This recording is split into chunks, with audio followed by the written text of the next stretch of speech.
If you're a maintenance supervisor for a commercial property, you've had to deal with everything from leaky faucets to flickering light bulbs. But nothing's worse than that ancient boiler that's lived in the building since the day it was built, 50 years ago. It's enough to make anyone lose their cool. That's where Grainger comes in. With industrial-grade products and dependable fast delivery, Grainger can help with any challenge, from worn-out components to everyday necessities. Call, click Grainger.com, or just stop by. Grainger, for the ones who get it done.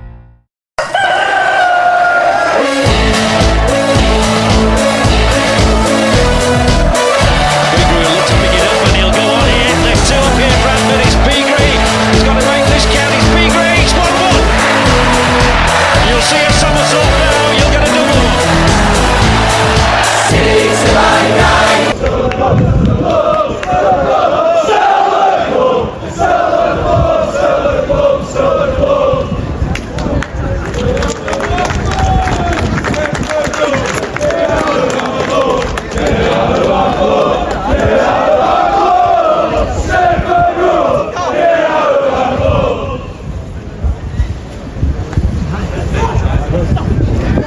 And I've just got two words, Bobby Poynton. I think he changed the whole thing, if I'm honest. And it just proves why the hell has he not been playing him from the beginning. And Chris, what about yourself? Well, I'll tell you what, I had two halves of that game. Basically, Poynton started. He ruled the roost, and Kavanagh also. And basically, we played an absolute brilliant game until the point that Alexander then took Walker off and also took Poynton off, put Oder on. And we just turned into defence yet again. But overall, it was a good game to watch. It was class. Why can't we play that all the time? And I completely agree with Callie of why has he not put Poynton in. I think he's made himself look a red bug, hasn't he? Really, in terms of like everyone's been crying out for Bobby. Anyone with, like I say, a pair of eyes and a functioning brain, and it's almost like I don't know what the reason is behind not playing him, but yeah, he's just been totally made to look a total fool now. And has anybody got anything else they want to say about the match?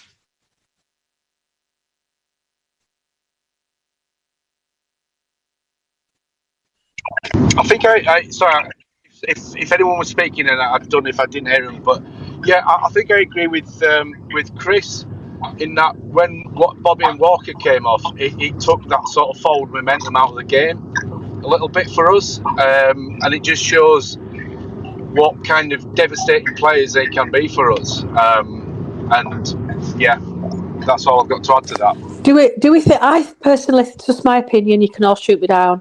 I think Jamie Walker should be made captain.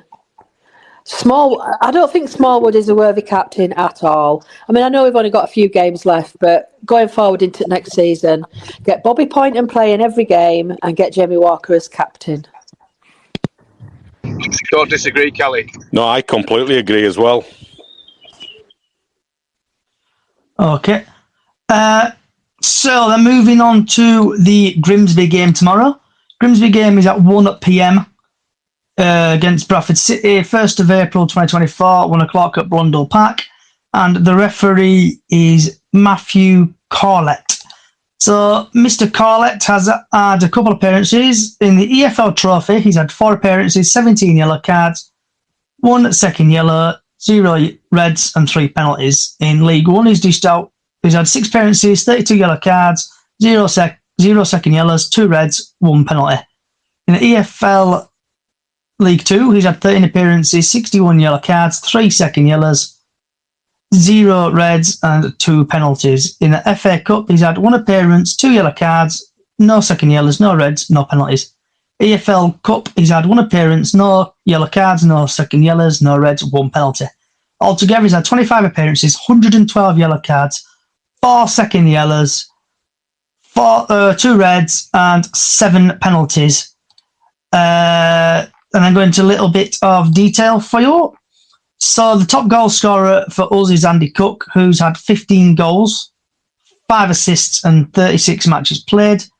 Theirs is Rose, who's had 12 goals, 3 assists, 33 matches played. Grimsby are ranked 18th in goals scored per match, 1.3 goals. Have scored 5 goals in their last 5 matches, ranked 17 in goals conceded per match, 1.7. Bradford are ranked 20 in goals scored per match, 1.2 goals. Bradford City haven't lost to Grimsby in their last 8 meetings. And Andy Cook has created the most big chances. Bradford City are currently 14th. They've got 40 points, goal difference of -5 and 53 points.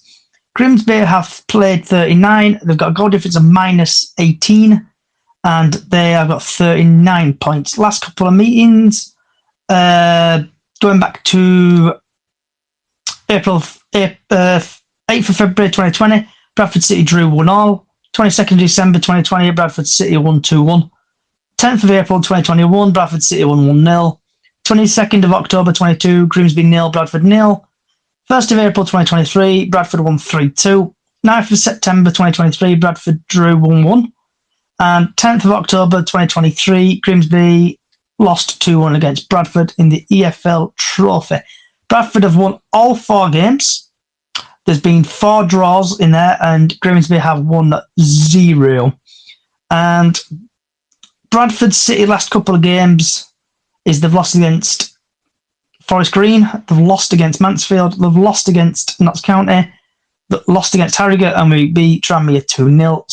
Grimsby's last couple of games they've drawn 1-0 against Sutton. Grimsby won 1-0 against Milton Keynes Dons, 1-1 against Gillingham. They lost 3-1 against Grimsby, and they lost 3-1 against Barrow. So what's your thoughts on that, guys and girls? Start off with Stan. Well, I guess the stats are in our favour in that respect. I hope there's a bit of sort of much needed confidence again, you know, and to get a result out over there at Blundell Park. So, yeah, it all boils down to what team he's going to pick, whether he's going to have the options, whether sort of Cook or McDonald are going to be available for selection. And if they are, if either one or two of them, how is he going to sort of mix it up, or is he going to sort of put a certain young Bradfordian back on the bench or whatever, or is he going to sort of carry on from Friday? So my hope is that he, with maybe a tweak or two, kind of play a similar team that we do what we had on Friday. Sorry, I'll get my teeth back in there. What about yourself, Diane? Sorry, it's all right. I'm just being listening. As you can tell, my thoughts gone croaky again now. I think he might start with the same team because in the TNA yesterday, it just said Andy Cook might still be a doubt for Monday as well, saying about a knock on his knee. So he might start with the team again, but he might put Tomkinson on as the defender and take Daniel Okikoki off. But if we carry on like we did when we played Tranmere, I think we'll get the 3 points. And what about yourself, Chris? I'm hoping with all my bodily anything, just everything. I'm hoping he plays the same team. Apart from I would put McDonald in front of Smallwood because I don't think Smallwood did anything. I actually put on Twitter or something like that why are you playing him when he's 1 in 15 goal rate has now gone to something like 1 in 27. Sorry, not goal rate, pass rate.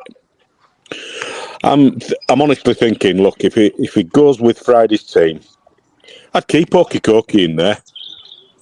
I think he's been playing quite well. Obviously, Kelly had a bit of a wobble, should we say, on Friday, but he came good. So if he wants to start going forward with that momentum, I'd keep that first half team. And if he does that, I'm thinking we'll absolutely destroy Grimsby with our confidence against Grimsby going forward and what we've had in the past. I can't see us losing if we have that mentality from Friday. What about yourself, Kelly Love? Yeah, I agree what Chris has just said. Same thing. The only thing with Grimsby is they're fighting relegation, aren't they, right now? So they've got nothing to lose. They're going to go for it, aren't they, at the end of the day? But like Chris said, confidence should be high after Friday's game. And we should be going for absolutely everything. I mean, mathematically, then playoffs are still possible. I know it's a really big, long shot, but I'm going to remain positive. And yeah, if we win every single one of our last games, which is what the players should be thinking, what's to stop us? And do you think we'll stick with the same team, Kelly? Yeah, I think we will. Like Diane's just said, I think Andy Cook is a bit of a doubt, isn't he, for Monday's game? So, and yeah, I agree. Put Matt Donald in. The players, if we can see it as fans that the players play better with certain members of the team in them positions, why the hell can't Alexander see it? We're all watching the same game, aren't we, at the end of the day? So, yeah, I do. But I agree. I think Matt Donald should be in the mix as well. And Chris, would you stick with the same team? I would stick with the same team. As I've said, there's only one player on that team from Friday, from the start, that I would change. And that is Smallwood, because he offers nothing. Yeah, because he keeps doing mistakes on his Smallwood. I've noticed that. Miss Diane, what about you? Would you keep the same team? I'd probably, like Chris said, I'd probably get rid of Deadwood. Smallwood, I'm so sorry. Put McDonald in, and I'd give Tomkinson a run out, because I think it's good when Tomkinson plays in defence, but then keep the two up front, and that's it with the team. So yeah, I'd do some changes. And yourself, Stan, would you stick with the same team? Yeah, I mean, for me, I'd have McDonald over Smallwood any day of the week, so it all depends on his fitness, really, whether he's recovered enough from his calf and whether it was precautionary for Friday. So, yeah, 100% on that.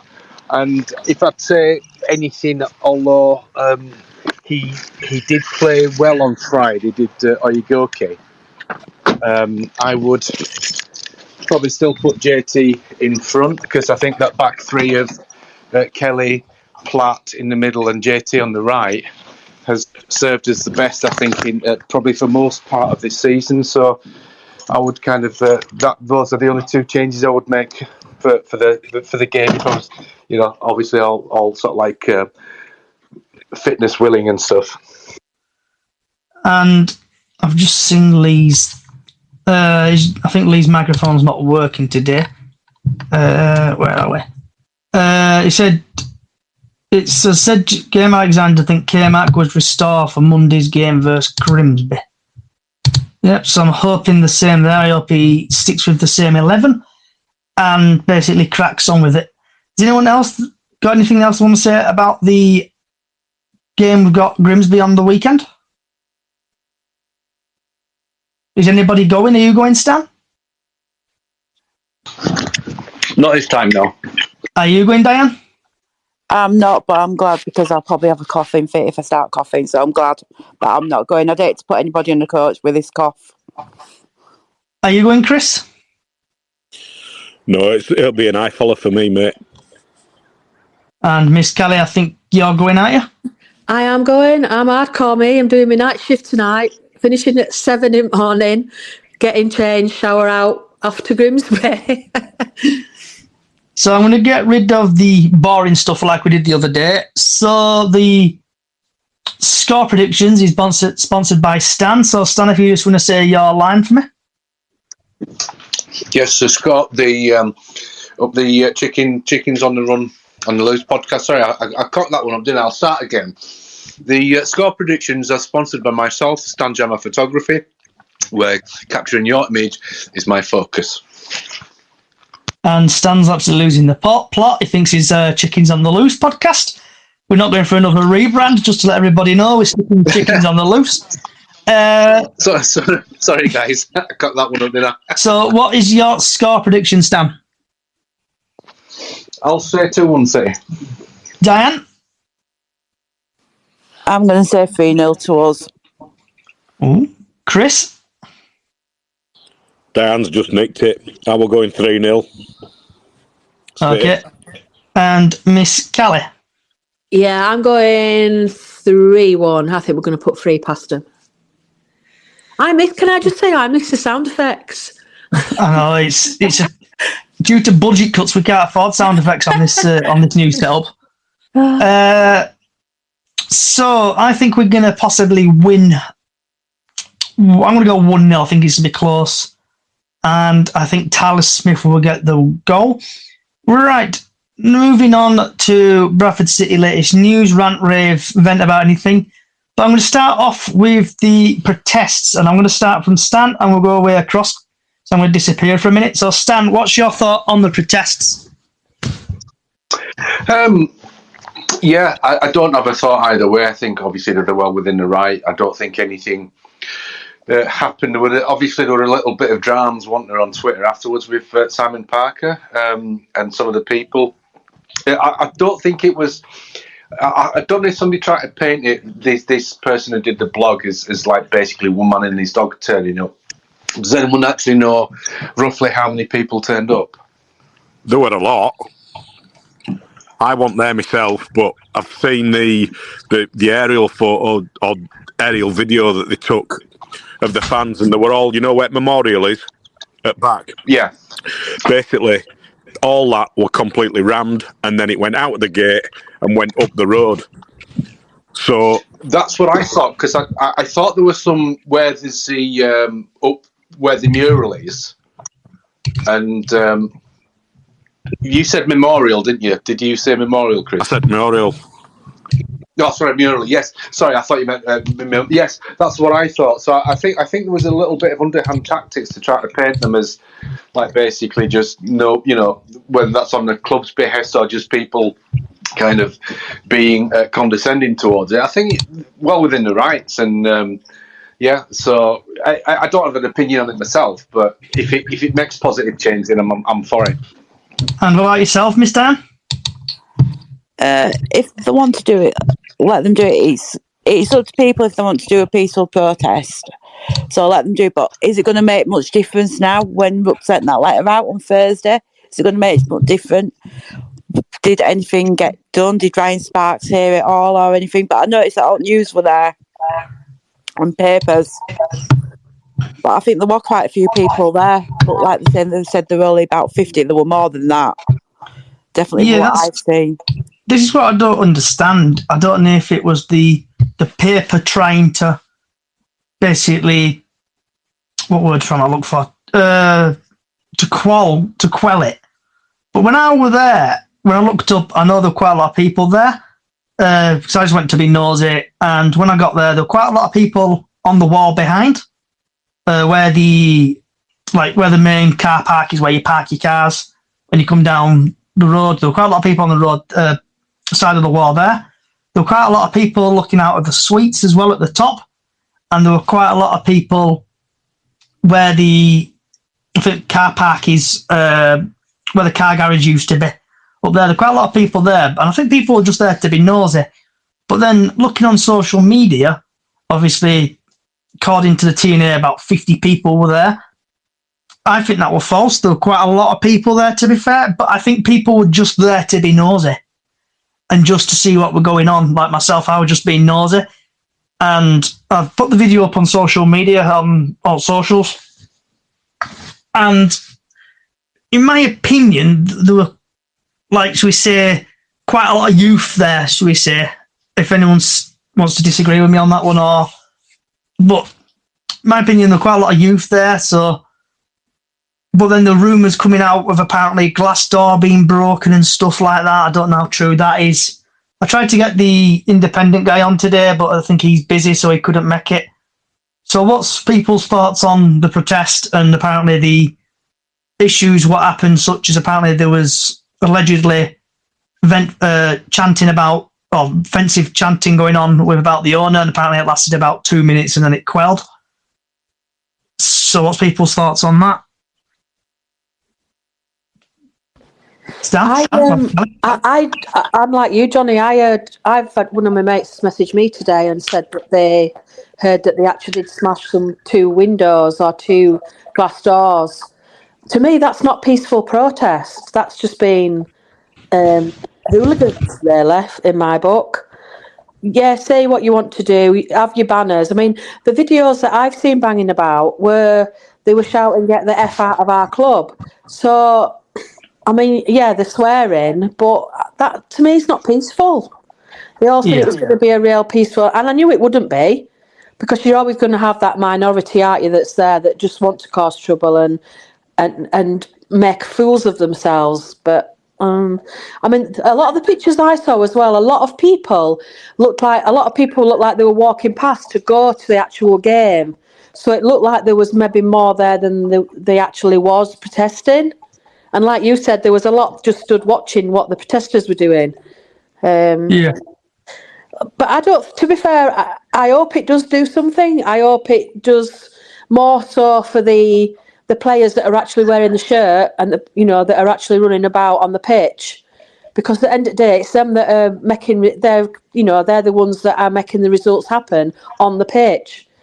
So, sorry, Callie, to butt in. I've just found it on social media now. So this was tweeted out at 12 minutes past 5 on the 29th of the 3rd, 2024. And this was tweeted out by Bradford City Fans Independent. We would like to thank everybody who turned up for the protest today, who continues to believe in us. We estimate there's around 400 to 500 raised your voice. We appreciate it and send a clear message to our club. More coming soon. Keep the faith. Let's go. But then reading it, where are we? Obviously, he's put a picture out of two people holding the banner. Promised progression, delivered regression, roop out. That's what the banner says. And what I don't understand about our fans is the club.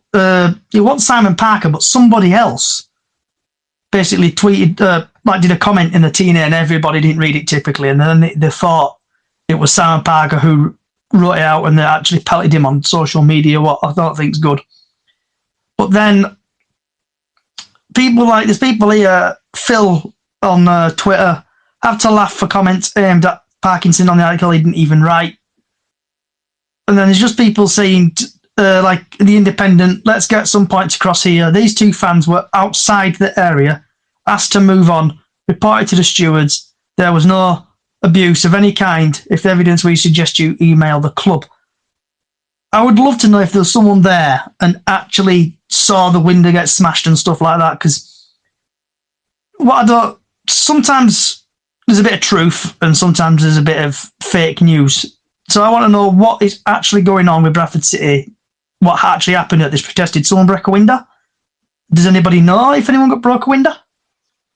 Where was the window broken or allegedly broken? Do you know the reception, not reception area, where you go through the Morrisons, like the Morrisons stand, you come down the stairs and then there's where the memorial is, and next to it there's them doors there? Yeah. Apparently it's there. Because I go through there and I didn't notice anything. It's not to say that there wasn't anything, but I didn't notice anything walking in, because I sit in the main stand on up at here. So, I hadn't seen anything, but that's, like I say, not to say that nothing was done. So that's just my thoughts on that. So at 2:34 on the blog, what Simon Parker does, this is disappointing to hear. The bottom glass panel of the reception door was smashed by someone involved in the protest. Believes an arrest has been made. So, like, hearing stuff like this, what is actually people's thoughts on the protest? Stan? Sorry, I'm just stuffing my face. Ask somebody else. Diane? 2 seconds, Scott. Wait on. Can you speak to Chris a minute, because I'm about to cough again? Chris? I think look, they're doing it for a reason. What I heard was more or less saying "rup out," and that were their poison, what they were trying to do.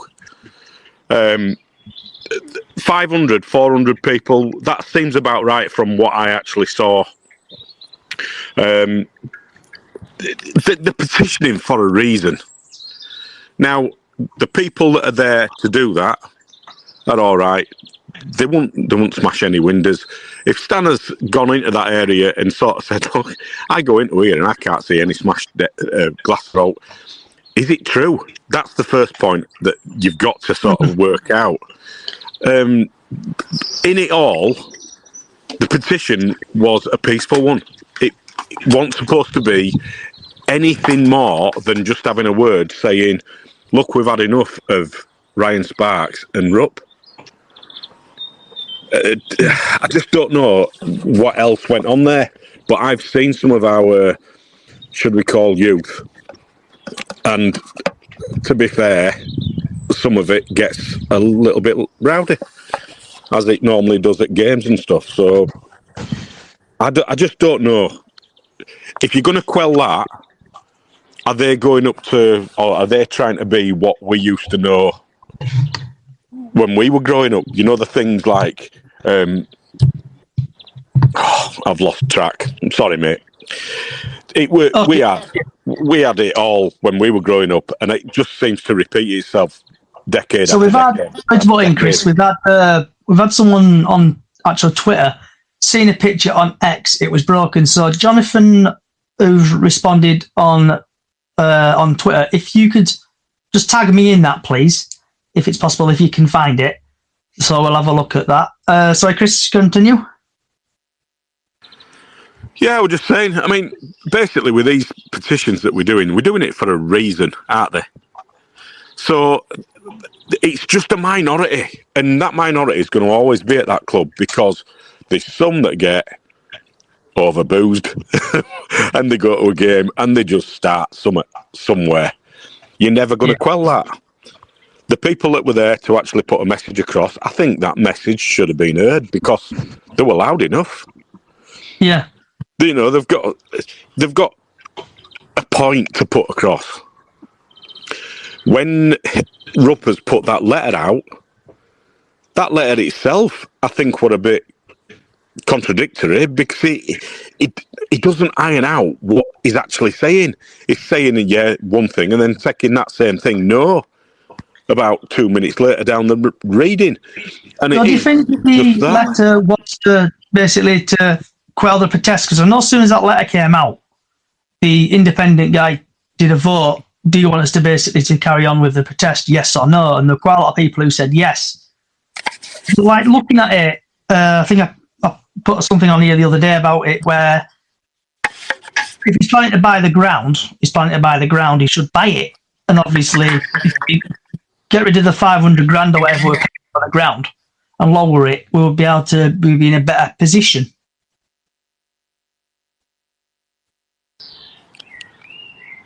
Yeah, I know exactly what you're saying there, and I think that's completely correct. He's got to put his money where his mouth is now, and if he doesn't, we'll know exactly where it is. Because some of these things that he's actually put in that letter, they've got to be done immediately. They can't be sort of left until close season. You've got to put these things in place to make them work for the future, like what he's saying in his letter. So with that letter, Chris, do you believe what he's put in that letter? As a fan, do you think he's going to do this, or do you think it's just going to be like all chat and no work? I would like to believe him, but I can't see it because he's said it before, and it's just gone on things that we really can't see.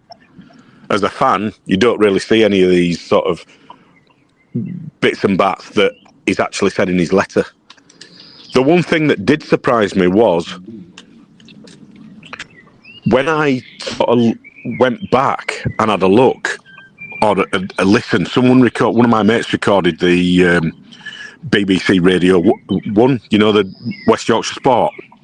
Yeah. And Jamie Rayner on there apparently said that he was going on about this letter and basically said that he's gone in and they're trying to get now a director of sport in before the end of the season. Now, if that's correct, and if that's no lie, then he's going true to his letter because that was one of the first things that he said he'd do. So let's see. We'll touch on that in a minute, Chris, actually, the director, because there's a couple of things that I want to bring up. So I'm just going to quickly go to Stan. Stan, what about you? What's your thoughts on the protest? Are you still eating? I'm still eating, however, I'll stop stuffing my face for 30 seconds. I think for me, I mean, I read it to a point and I switched off because it's he's done this before. He's kind of things will be sort of like different from now on, and he's not done it. He's not interested, that's his prerogative. But it leaves him with a couple of options, doesn't he? Really, either needs to sell straight away, accept the asking price, or just basically put something in place, but that would make his assets worth more, because we're not worth anything probably for the asking price that he's asking for. He's not going to, for me, if he was serious, he'd put a new CEO in, but he's not going to do that because he just wants to sell. And to do that, it's going to cost him a couple of $100,000 in wages at least to get somebody of a calibre that will get us out of this, sort of like situation that we're in. And also with regards to, director of football, and then you've got the pitch, and then you've got sort of other aspects to kind of take into account. I don't think he will, unless he's going to start playing the long game and start playing at being an owner. For me, it's all very reactionary, and that was a disappointing thing that I heard from the whole sort of Sparks going to Germany. That it sounds awful, but that he came back still as CEO for us. So and it's like, well, who appoints this director of football? A person that's basically made poor spotting decisions in the first place. Somebody that supposedly put somebody in place, and Derek Adams comes in and then sacks him. Then he sacks Derek Adams. Then he gets Mark Hughes in, and we get a head of recruitment, etc. And it's all very reactionary. So I'm not hopeful, to be fair, with the situation in terms of like anything that's going on. And it's like, well, how have you formulated a plan? It should be taking you weeks and weeks. You should be doing lots of research and kind of going into, right, okay, how do you come up with if you like, a business plan in terms of the way forward? So my view is that it's all very reactionary, and I'll believe it when I see it, but so I'm quite cynical about it, to be honest. Diane, are you there, Diane? I am. I'm sorry. I was just doing something else then. Sorry, my throat's going again. What were we talking about? Rupp's letter? Rupp's letter and the protests. The protest, I think I've said about the protest what I thought. Rupp's letter, I think he knew that protests were happening on Friday. I think that's why he sent it out. And I think Ryan Sparks was getting a bit worried about his job as well, which he must have been, to fly out to Munich when he said that on the team's message. 2 secs. Well, everyone's coming down with flu. Oh, don't. They've had it at work and they've given it to me, and I'm off this week as well. That's brilliant, isn't it? Yeah. Sorry about that. I think Ryan Sparks must have been worried about his job, but I've heard, like you were talking about, director of football, they're all saying Paul Jewell. That's what people are saying that they've heard. Yeah. Rumour-wise. But that's my opinion on it, because otherwise I'm going to go really croaky again. So I'm going to put my mic on mute. Okay. And Lee, can you hear me? Okay. Callie? Yeah, with Rupp, I mean, it doesn't go to many games, does it? I don't think, he cares enough to put money in, but I don't think he cares about our club. If you know what I mean? If he went more, if he got more involved with the fans, if he looked to be doing more, he'd get a lot more appreciation from the fans. Yeah. I don't think he cares, and I don't think it's going to be long till he actually sells and gets rid, because he were left with it, wasn't he, when the other German left, and he was kind of left with it, if you like. So I'd like to, if I would like to think I'm wrong, and he just say what he's going to do, and then we can all say, oh well, he you know what I mean, he's trying now. Yeah, I just don't. Heart on heart, I don't think he is. So there's 2 rumours we've seen on social media. One rumour is that apparently Paul Jewell apparently is returning to Bradford City as a director of football. So I don't know how true that is, but would people be happy with Paul Jewell if it's true? Would you be Stan? Can somebody tell me what that is first? Because I'm not 100% Yeah, I sure can. what that is. Okay.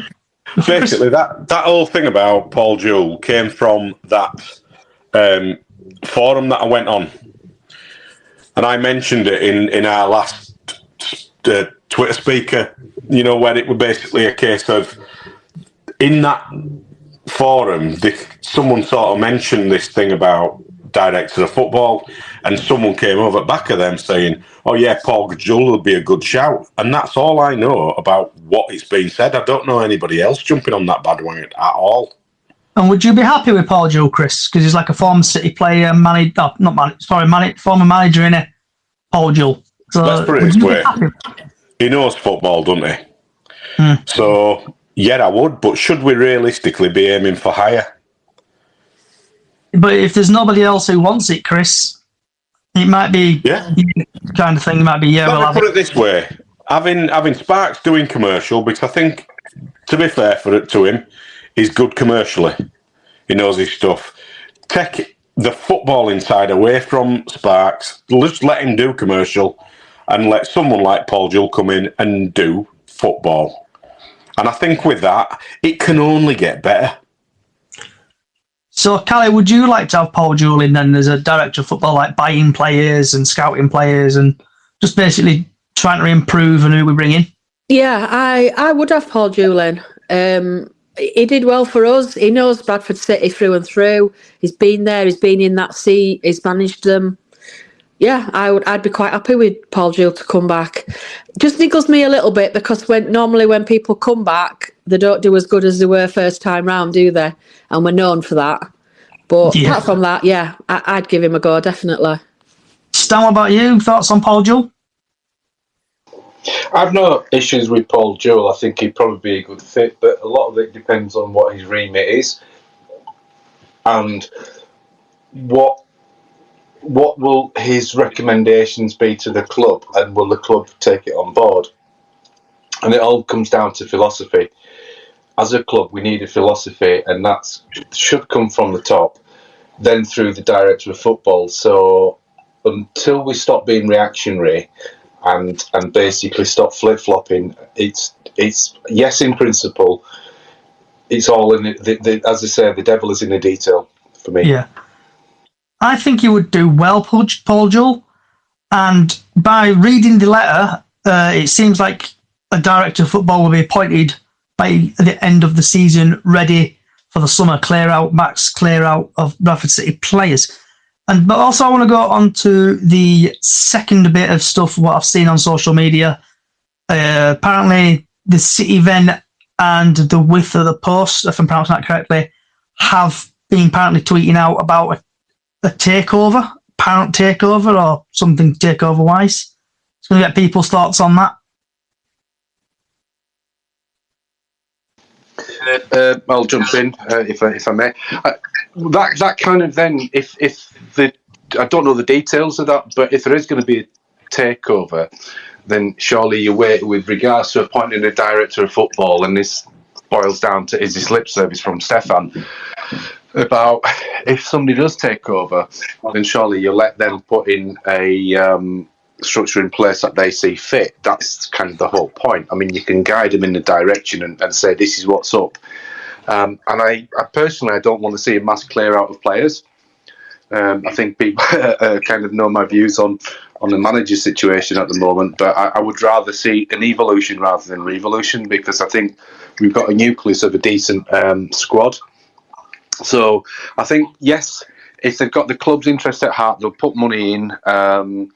They'll improve things like not necessarily the training ground, but the pitch, the way that sort of like players are scouted, the way the things like that, and have a footballing philosophy. Then I'm on board with that. I know, Dan, your voice is going, so we'll get yours quickly. Thoughts on rumours of takeover? The takeover, it'd be good if we did get a takeover, but would they put in the money in to get the pitch up to date and everything? And also, I would there be fans of the club? It depends who it is. And also about Paul Jewell, I think he would be a good director of football because, as Callie says, he knows Bradford City. He got us promoted to Premier League. He lives locally as well, so he'd be able to scout around locally as well. Right, I'm going because my voice is going again. And Chris? Yeah, I mean, takeover. If you're going to come and take over this job, we need to find out who it is, because that would give you your promise of what are they going to provide. You've got somebody who's in Germany for 364 days a year, and then he comes over to us once when we get absolutely stuffed 5-0 or 5-1. You can't have that because their heart is not in that club. These people, if they are going to come in, it needs to be put in paper. We need to know who they are, and we need to know what they want. As Stan says, what they're going to do. First of all, this all needs sorting out before anything happens with the director of football, and it needs sorting out immediately. We can't let this go. If someone's coming in, sort it out now. Let us know who you are. Let us know what your thoughts are. Let us know what you are going to provide for this football club. And then we can sort of say whether we're going to agree with it or not. They need to communicate it all to us fans as well and not keep us in the dark. That Exactly. will happen 100%. Do you think, though, Roop was here for a reason against Mansfield?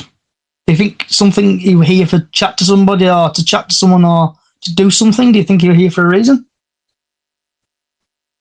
I would have said so. I don't know. I don't know what that reason may have been, but I'll tell you what, it won't want a good game to actually say, look, this is the club that you may be taking over, if it were that sort of prowess that they were meeting for. It just don't make any sense in coming over for anything like that for that game in particular, because you knew it were going to be hard against top of league. Plus, it seemed quite odd to me that he came for that game, but then Ryan had to go to Germany a few days later. That don't make sense to me. I think Ryan Sparks panicked, and obviously this protest would come in. He knew about it. The club knew about it. Everybody knew about it at the club because Graham Alexander even knew about it. So I think he panicked and he's gone over and basically said, you need to do this. And having a quick look at the letter, apparently he's going to put more money in. He's basically going to get a director of football, it looks like, possibly buy the ground, and also apparently communicate more and just basically come to games more. So I think just see what happens really with that and see if he comes and see if he goes or what happens. I can remember being at, I think it was Walsall away quite a few years back, and both the Germans were actually sat in with the fans, and the fans were like all over him, and it were like, oh, hi. Do you know what I mean? They were making really big fuss about him. And I can't imagine them being like that right now. But that's how it should be with the chairman of the club, shouldn't it? It should be shaking, like Jeffrey Richmond used to do it. I remember seeing Jeffrey Richmond on motorway in his Rolls Royce, whatever it was, intermingling with all fans on M1 going down to Wembley, and them sort of chairmen get involved, and that's what we need. We need somebody like that. You know about like trying to be like, so for example, Ryan Reynolds, Rob McInerney, they're like basically they're all over like Wrexham like a rash out there. They go everywhere, they help. Yeah. And also Gillingham, and even I know Diane would be probably shuddering, but like where Harry Lewis has gone to Carlisle, owners make appearances and they're showing fans what they can do. They should. That's exactly what they should be doing to me. And if I were chairman at club, that's what I'd be doing. I'd want to be there because it's my club. I want my club to win. Yeah, absolutely. So for me, I'm sorry, Johnny. For me to answer that personally, I won't be bothered so much for that if the club was run perfectly. Obviously, nothing's ever going to be run perfectly, but if it was run well, it could be on Mars for all I care. But if he's put the structures in place for the CEO to basically whatever it is to put the structure in, give the manager a fighting chance with a competitive budget, That's all that matters to me, and I get, obviously, I think, because you want to relate to somebody that's basically is running your club because they're custodians, and Mark Lawn is and Julian Rhodes, for all the faults, are true City fans, so I get that. So, but that's just my sort of slight counter to Callie's point, but in the main I agree with it, but I would say counter it just with that. So has anybody got anything else to want to chat about, vent about, anything else? It's the same kind of point, isn't it, about Bobby Poynton? It's like the same thing, but at different levels and different structures. Bobby's a Bradford lad. He supports Bradford City, and it's his dream to play for them. And that shows when he does actually play for us. And I think it's just the same kind of thing from the chairman down. It should be that same structure for me all the way through. Like your Paul Jules, like your Chris Kamaras, who've managed us in the past. You can tell when a manager's not, his heart's not there.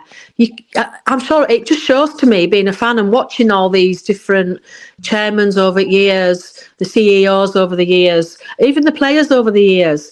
You can actually sit there and watch and say, yeah, he's not in it he's in it for his wage. He's in it for his wage. He's not. He's playing with passion.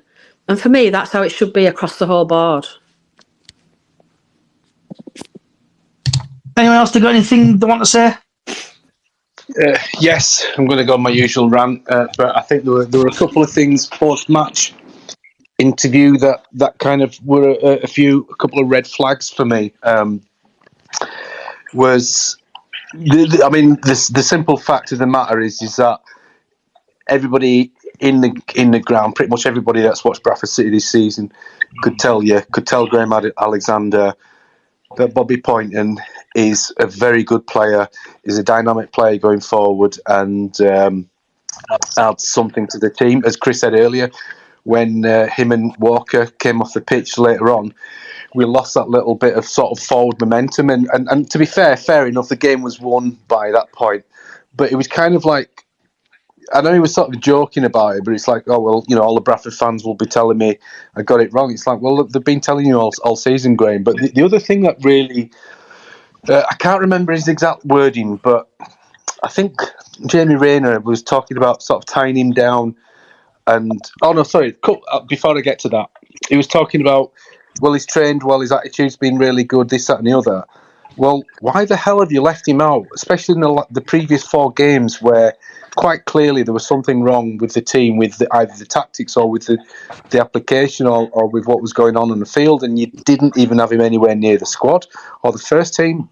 So that is really concerning. So is it something personal? Is it something that you're trying to prove to Bobby Poynton, or is he trying to almost like be Wenger-like in terms of being stubborn about, no, we'll do it my way?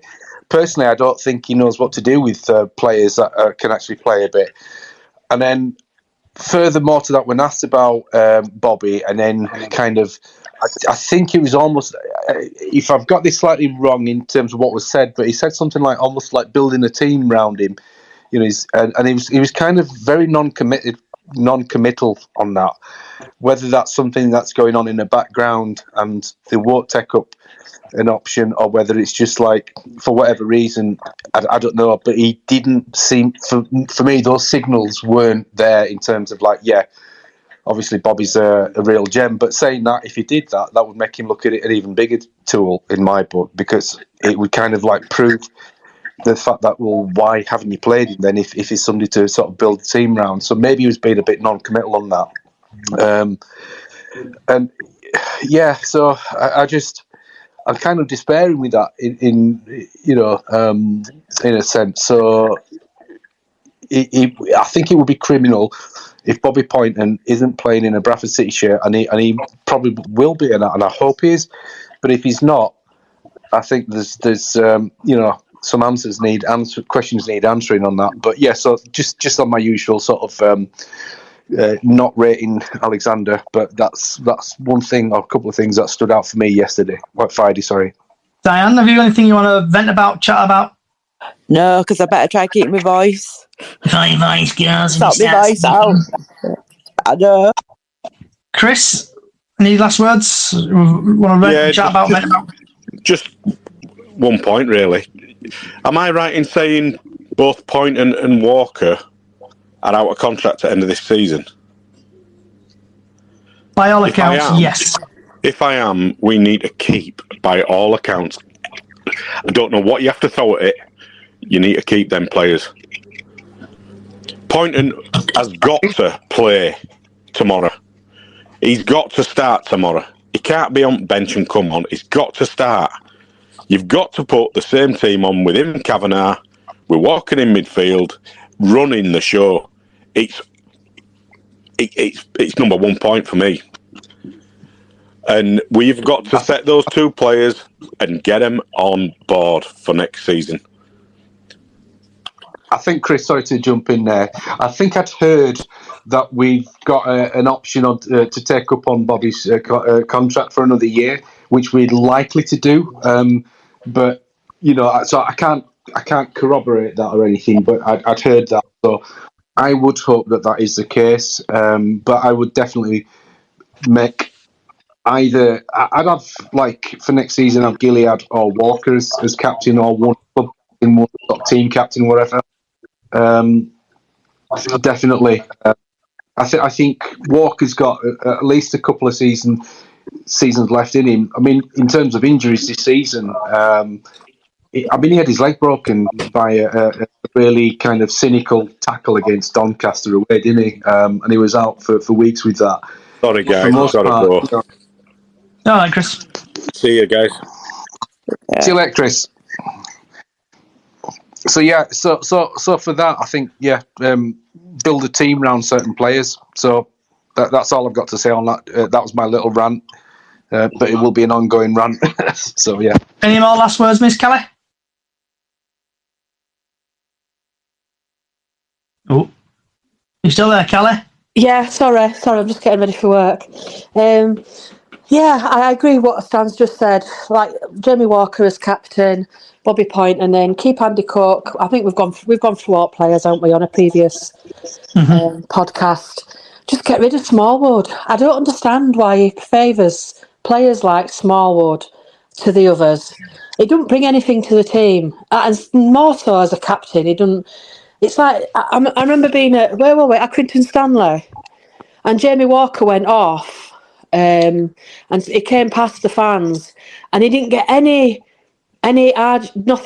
no agginess about it. Every single player wanted to shake his hand. Every single fan wanted to shake his hand as he walked past us all. And to me, that's the kind of players that we need in the squad, and it just works for me. Okay, so we're going to do one last thing, and that's Stan's weather forecast. So, Stan, if you want to say your line again for me, please. Yes, the weather forecast is brought to you by Stan Jammer Photography, where capturing your image is my focus. Was that better? That was better. You've passed. Well done. So, the sun rises at 33 minutes past 6 tomorrow, and the sun set at 7:36. And it's going to start off with being a bit wet in the morning in Grimsby. And eventually it will cloud over, and the highest it's going to get is going to be 12 degrees from 4 o'clock onwards, and we'll get a bit of sun, and that's your weather forecast for tomorrow. And leaving on everyone's third and final favourite feature, what is on your plate? So, Stan, what's on your plate today? What have you had for your tea? Oh, just a mishmash, because I had a really nice lunch. I had a really nice Sunday roast at the Fox in Menston today, so I hadn't had much. I just had a sausage roll, bits and bats, nothing really, and a couple of oranges. Okay, Diane, before your voice goes completely. Before my voice goes completely, I had a lamb steak with roast potatoes, peas and carrots, but put dry mint herbs on the lamb and cook it in the oven. Dad's told me how to do that. Miss Kelly?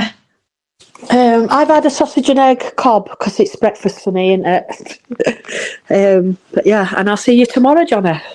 Yeah, and I've had a Christmas dinner, and we've actually had two questions in. We've had two from Ben actually. What would we personally like to keep Smallwood or let him go? So would you keep or get rid of Smallwood, Stan? I'd move on from Smallwood. I think he's overall has been a disappointment. He's had a few good. I mean, to say he's had more than a few good games, but I think not captain material, and there are better players that we can use. So I'd move him on. Diane, keep or get rid of Smallwood? In the words of Elsa, let it go. Let it go. Miss Kelly? Yeah, let him go. Get McDonald in instead. Right, it is it. And I'm going to press that one today. So I want to say thank you, everybody, for coming along. Thank you for everybody on social media, X, Twitch, Twitter, for coming along today. Hope you've enjoyed yourself. If you like what you're hearing, Chickens on the Loose podcast on every podcast service going. Also, we've got a small Facebook group on Facebook, Chickens Up the Chickens on Facebook, where you can do Golden Goal every match day. And also, every season we do a Super 6 competition. Hope everybody's had a fantastic Easter. Hopefully we'll get 3 points tomorrow. And also, happy Ramadan to everybody who's doing that. Wherever you are in the world, good morning, good afternoon, good evening, good night. Thank you for watching and listening. Up the Chickens, and hope we get 3 points tomorrow.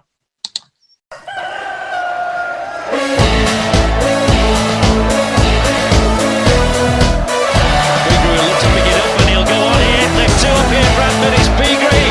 He's got to make this count. It's Beagree. It's 1-1. You'll see a somersault now. You'll get a double one.